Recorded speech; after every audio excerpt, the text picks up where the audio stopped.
Okay, guys, it's time for another Convos with Kim on my channel, Gliding Through Blindness. I'm Connie, of course, and if anyone new is watching, this might be a tad confusing at first because my identical twin sister is going to be in charge of this session, and we sound a lot alike, so hopefully you won't get too confused, but I'll turn it over to her.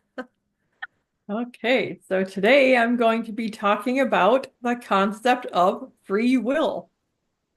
Oh boy. And this is a topic, I guess, that has kind of always been in the back of my mind, going like way back to when I was a teenager. And after that, I went to Bible college and we discussed it a lot there too, of course. But even before that, our family started going to a Presbyterian church.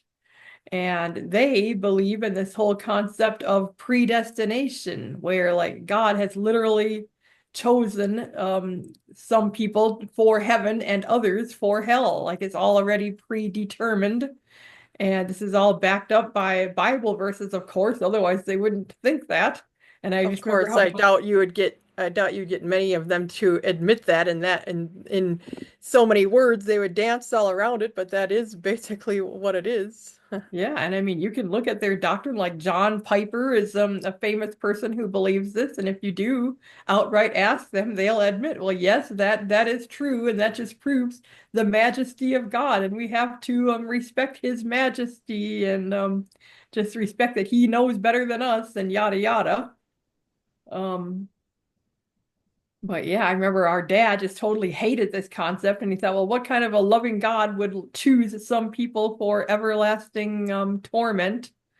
And so he would like argue with the pastor and anybody in the church that would listen, basically trying to get them to change their ways. But of course, the denomination is not going to drop one of their key doctrines. So he didn't have much luck. And then, of course, I went to Bible college where they didn't believe in this whole concept of predestination. So they had many classes and whatever trying to explain the concept away. But there are verses that literally do say that God has chosen some people for destruction, and some people are his chosen people that he will keep close to his bosom or whatever, and he will love those people, but others he hates.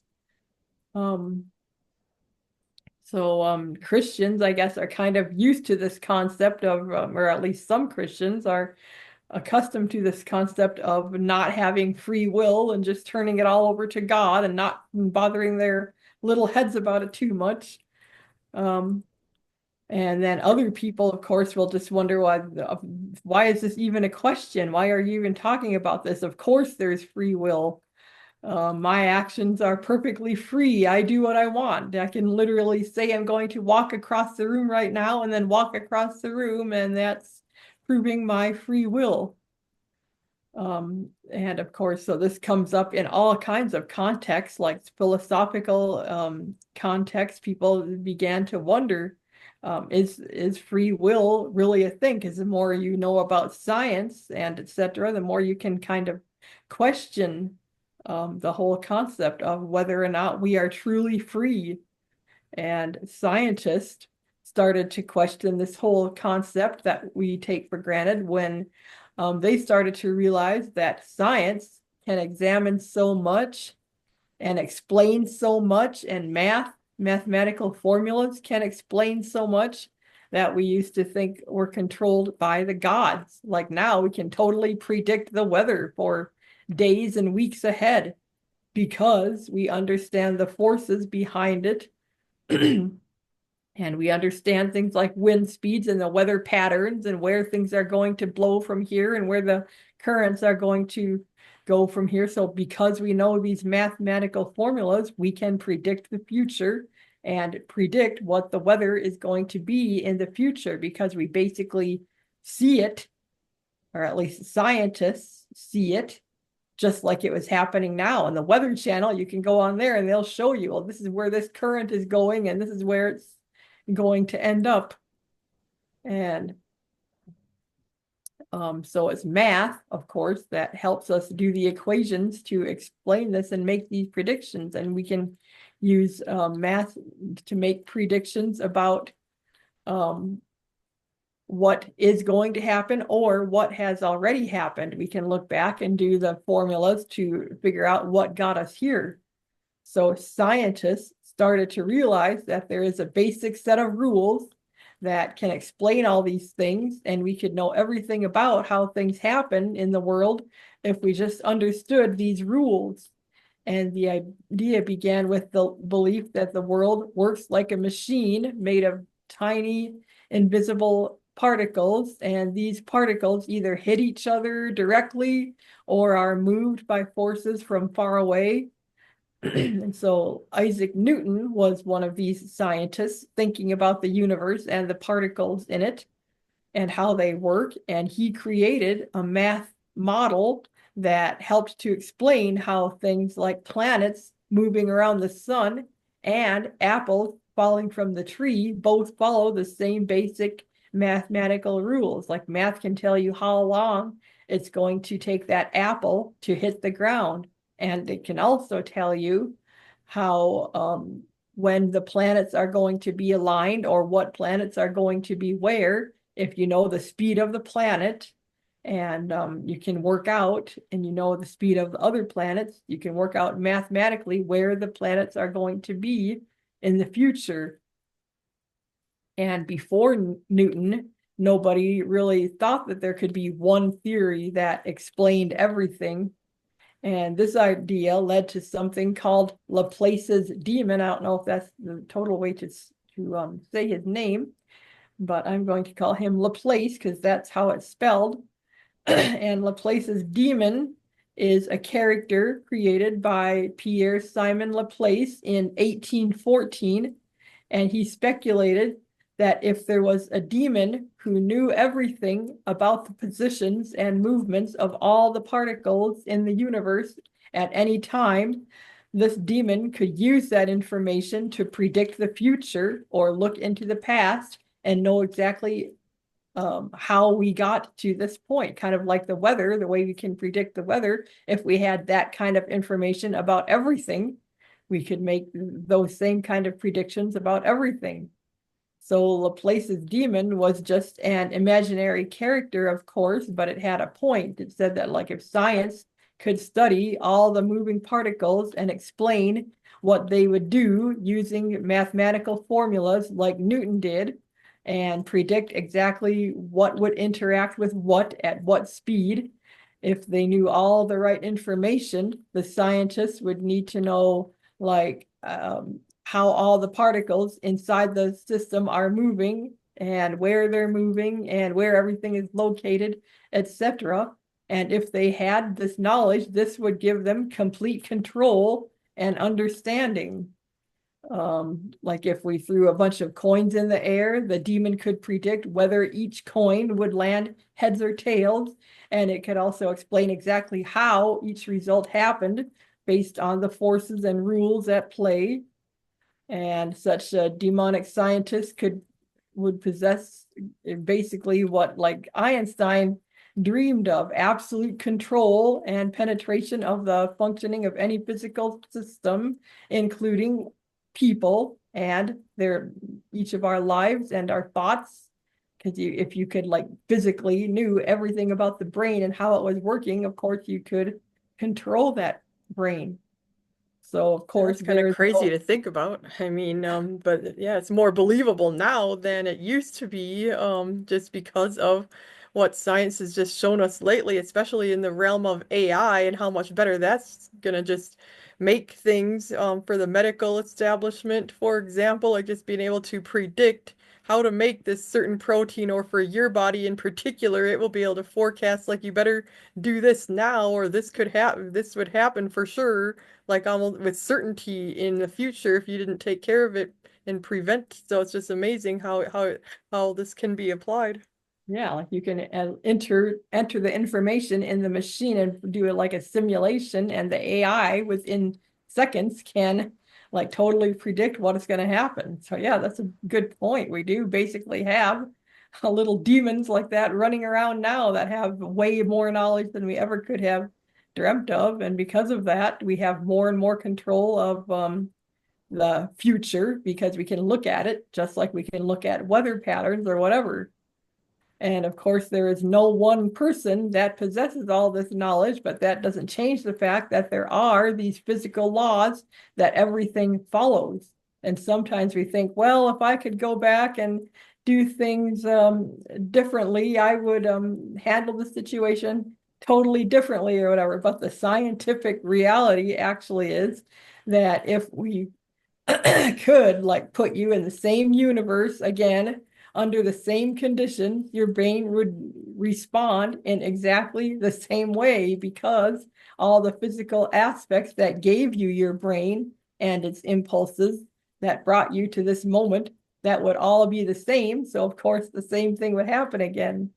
So in a way, we are all just kind of playing out the role that our brains and the physical circumstances and responses have laid out for us. Like we're just kind of playing out the destiny that's already there. So that's one theory that got people questioning the whole concept of whether there is actually such a thing as free will. But even if you don't totally buy that and take it that far, you can still question the concept or at least the limits of the concept of free will just by thinking about and asking, are people really totally responsible for all their actions? And like I said, in times past, people believed like that gods were always working behind the scenes, controlling the actions of people. So in that respect, this idea that I'm completely free individual, I'm just doing exactly what I want to do, that's all kind of a new concept because in the past, people were more willing to relinquish control to the gods, and they just knew that actually behind the scenes it was the god that was controlling everything. So this whole individual free will thing is kind of a new idea. And now we want to think that we're all totally free and responsible for our actions and their outcomes. And I've even heard in Christianity, now Christians will say that the Holy Spirit is a gentleman. He'll never force you to do what you don't want to do. So the God that people believe in nowadays is a lot more polite than the gods of the past who actually controlled things and people and made things happen. But so can we really be said to be free if there is something that we're unaware of behind the scenes, nudging us this way and that way without our knowledge or permission? We can kind Yeah, of this just is look kind at of it. sticky. I mean, cause yeah, I kind of tend more toward believing that yeah, it's just all a matter of semantics. Because like I was reminded of a conversation recently when I told somebody, I mean, there's some things I regret from decisions I made in the past, but I was doing what I thought was best at the time. So, but I still take responsibility for it. But yet, yeah, it was just because of the knowledge I had back then and just my temperament or whatever, etc., etc. Yeah, yeah, I get what you're saying, but I can see why some people would have a problem with it. Yeah, but we just have to look at it as the things are happening behind the scenes that we aren't always aware of or that we don't always think about, like how we were raised or whatever, and that we're not taking into consideration, kind of just like the algorithms that nudge us kind of back and forth to and fro on the internet that people are manipulating constantly behind the scenes to dictate like what we're going to watch or what advertising we're going to be exposed to or trying to get us to click on this website or that website.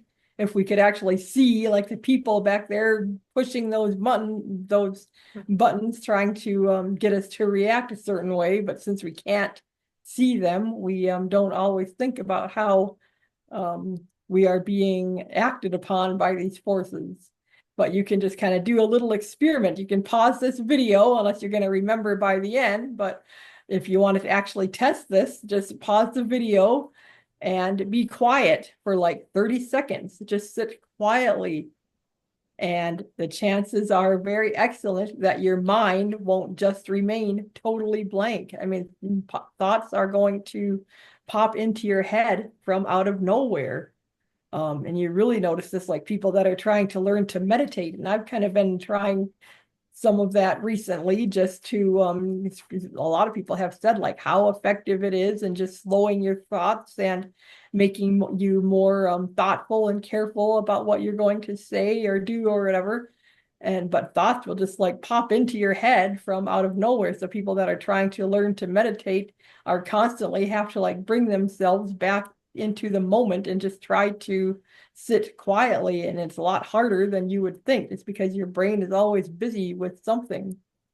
So where do those thoughts come from? Especially like if you're meditating and actively trying to not have thoughts pop into your brain, where are they coming from?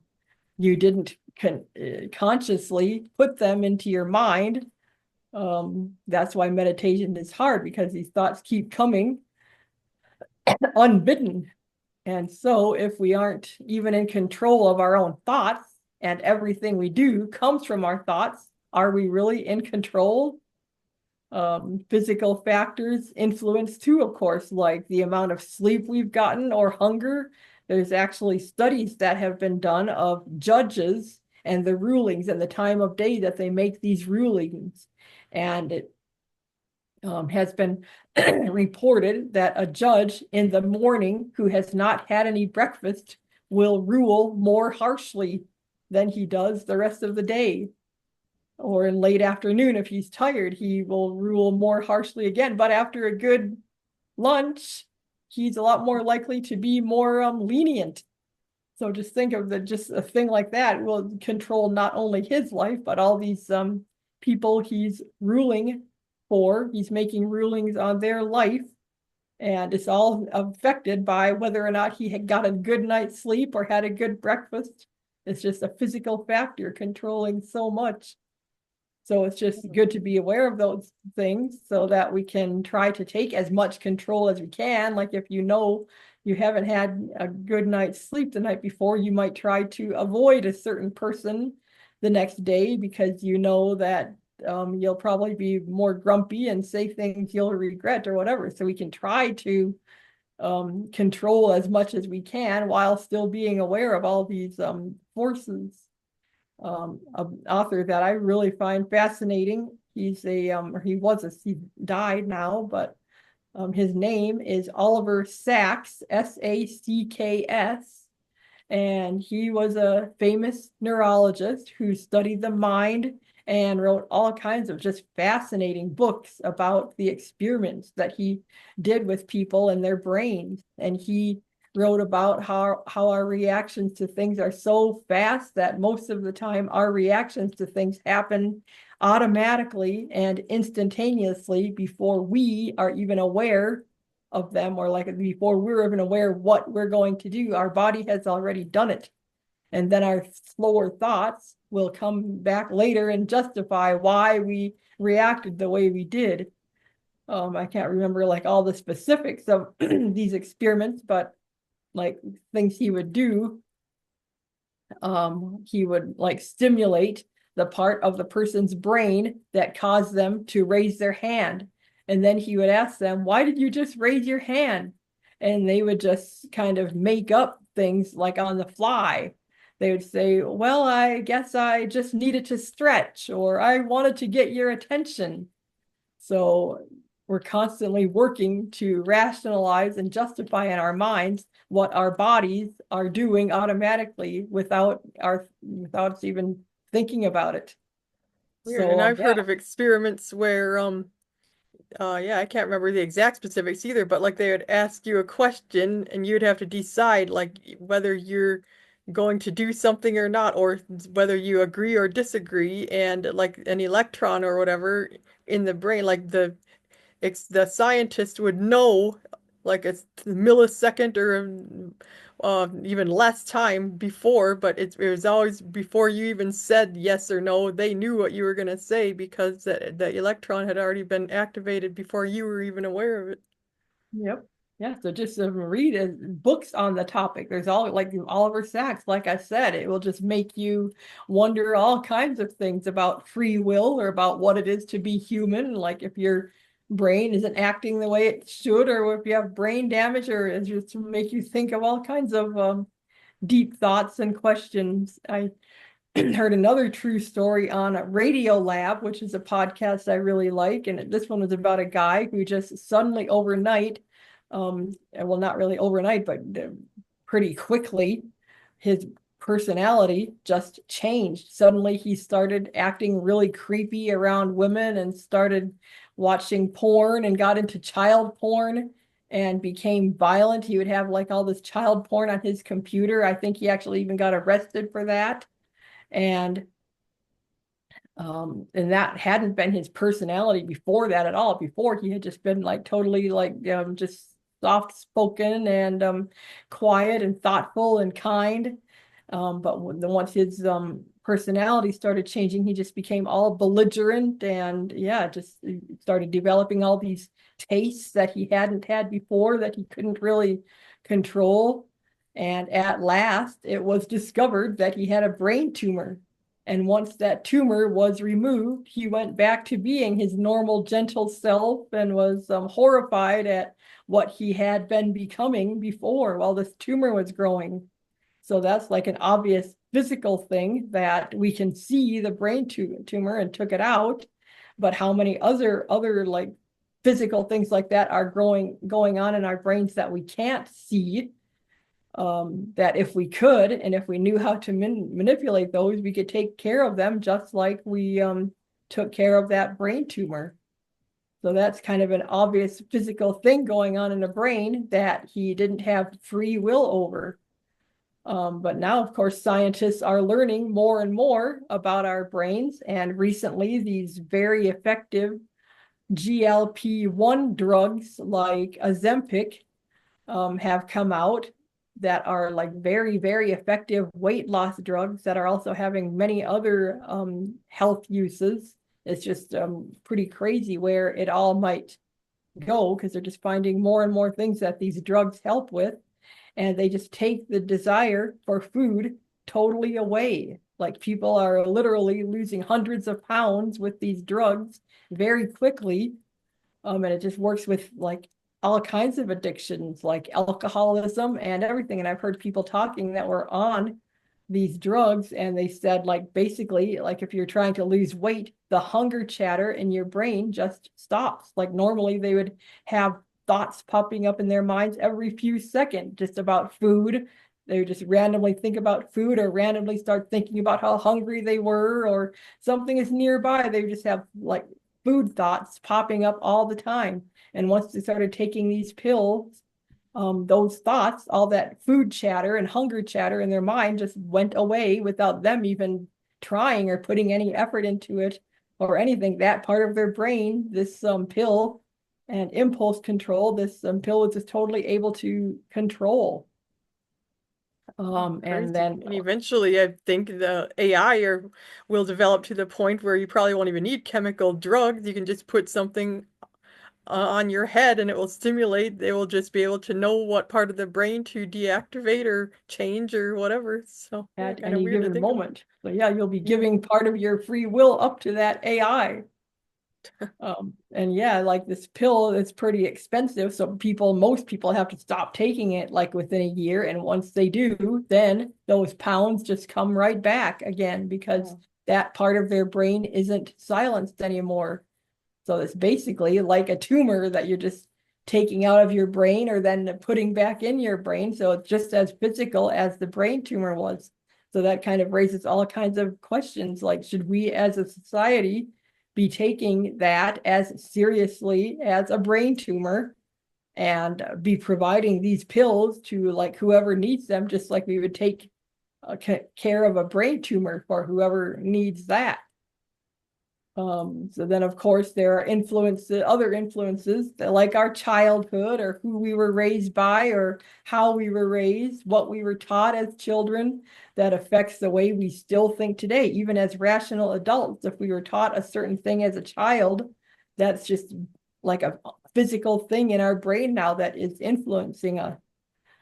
Those things have as much effect on shaping our brain as a brain tumor does.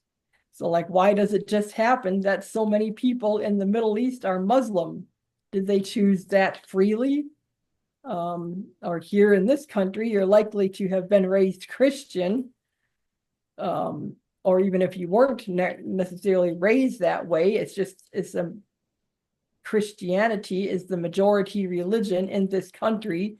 So you grew up with those influences, and the many people around you were Christian. So they were like physical things acting on you. And so it's just basically the water that we swim in here in this country.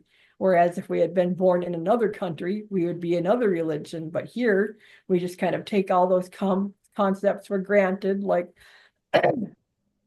yeah, Easter is the day that Jesus rose again or whatever. And we just, things that would sound foolish to somebody that hadn't been exposed to that whole story, we just take for granted or have a lot of grace for people who think that way, even though it would sound crazy to somebody that hadn't been raised in the same kind of Christian water that we were raised in here. And in fact, a lot of people will get all surly if anybody questions whatever religion they believe. They'll say, well, how dare somebody question my God or what I believe? Like they can't even fathom that other people believe differently. They think that somebody has chosen to believe differently, but no, somebody else was just raised in a different kind of water and that developed their brain differently. So did we really choose our religion and our thoughts and beliefs freely? And think of what a huge impact that has on our lives, even though we didn't choose it. But of course, we can't, like all these things are going to make us question how much freedom we actually had in these things. But we still, like, basically this whole conversation isn't going to affect the way, like, no matter what you conclude, if you conclude we don't have as much free will, or if you conclude we do, we're still going to live the same way because we can't see the future. So we still have to live from moment to moment and make responsible decisions the best we can. Like some people get all depressed and bogged down by this whole thought, thinking, well, everything is pretty much predestined anyway. So what's going to happen is going to happen. And so what's the use of anything? But the fact is that we are here and we still get to live it all out, kind of like getting to read a story. And we've like the ending of the book has already been written, but we still get to read the story or experience it. That's kind of how we can look at our lives too.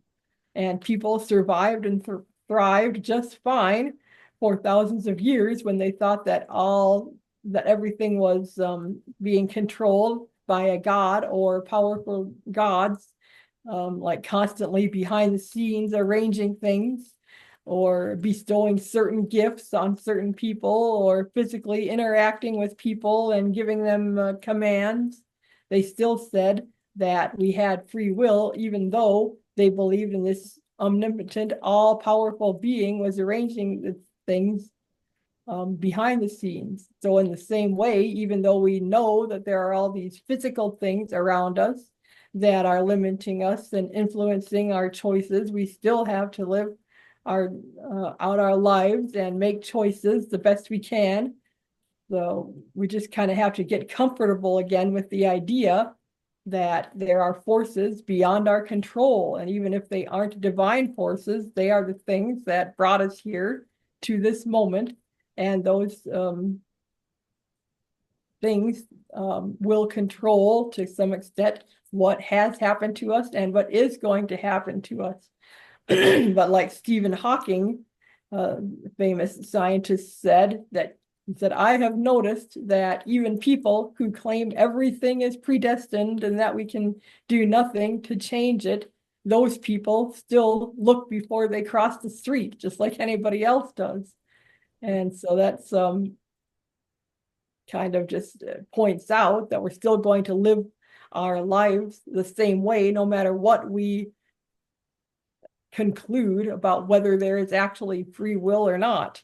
But it can hopefully help us to react differently, like in the whole criminal aspect, the criminals, how we treat criminals in our society, or just people that we come across in day-to-day life. If we just keep in the back of our minds, like how much control does this person actually have over their actions? How responsible is someone if they grew up with like fetal alcohol syndrome, or were neglected or abused their whole childhood, or constantly in need and in poverty? Maybe they had to steal in order to survive, or maybe they ended up on drugs.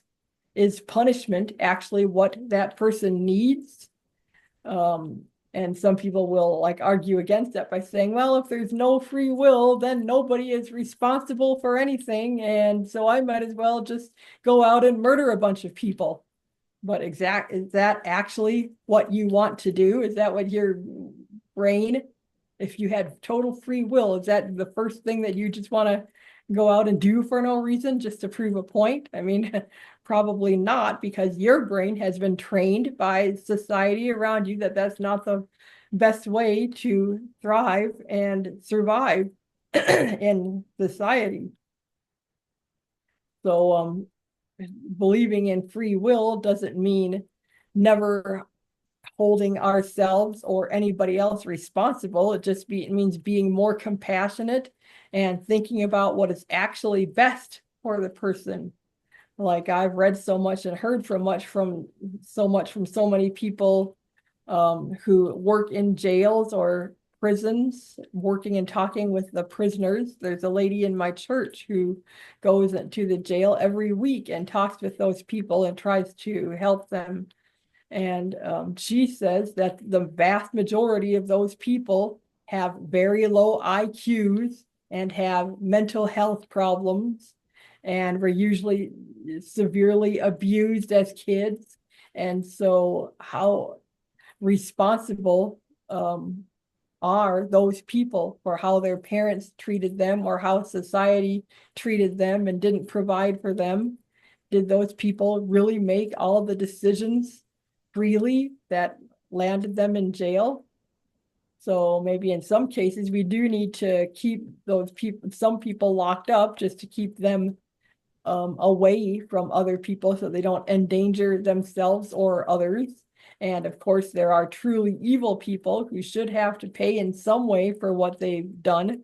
But really, most of our mindset around this whole thing just needs to change to be more compassionate and to try to put ourselves in another person's shoes, and like to do things like making prison be more about like helping people improve, instead of putting them in poor conditions and punishing them, which will just make them worse.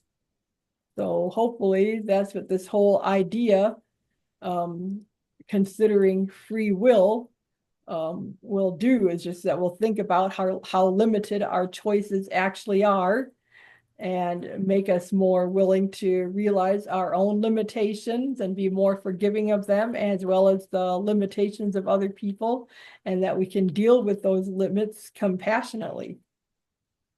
So that's that. Yay. Yeah, that was really good. And we can still like have hope and evolve and grow and learn from our experiences and all that. And this is just kind of a thought exercise, like she said, to make us think more and be more compassionate toward others. And yeah, so be sure to check out all the other Convos with Kim that's in that playlist. And you can get all kinds of wisdom from that. And I think we're about to run out of time here in this Zoom meeting. So I will say bye for now, and we'll be back with another one next month. Thanks.